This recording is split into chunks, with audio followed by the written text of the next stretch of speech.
Hello po, Mami Maria Teresa. Dumating na po ang parcel ko ngayon.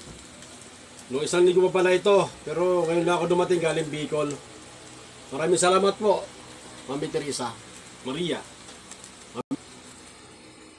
Sana po ipalahit pa kayo ng may kapal at bigyan kayo ng mahabang buhay para po marami pa kayong matulungan.